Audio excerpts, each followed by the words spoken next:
Ito nga pala si Smash or Suzuki Smash 110. Sabi sa akin sa dealer dito is wala na po tayong 115 kundi 110. So dito naman meron tayo Honda Wave RXS Sports na 110 din.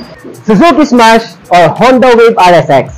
Anong brand ang mas sulit at papabor sa kagustuhan mo? Kaya bago ka mag-decide kung anong motor ang bibilihin mo ngayong taon, ay mas mabuting panoorin niyo muna ang video na ito. Para magsagawa ng walkthrough at magbigay ng tamang detalye regarding sa cash and installment nito, ay nandito tayo sa isa sa mga kilalang motorcycle dealer dito sa Pilipinas. Na bukod sa quality and trusted brand na motor, ang kanilang handog ay maasahan mo sa sigurado kang sulit at the best ang service na mai-offer nila dito. Ang Motor Trade ay isang motorcycle dealer na subok na sa pagbibigay ng serbisyong maasahan at kapaki-pakinabang na naaayon sa inyong kakayahan. At dito sa samut-saring motor ang mapagpipilian. May Honda, Yamaha,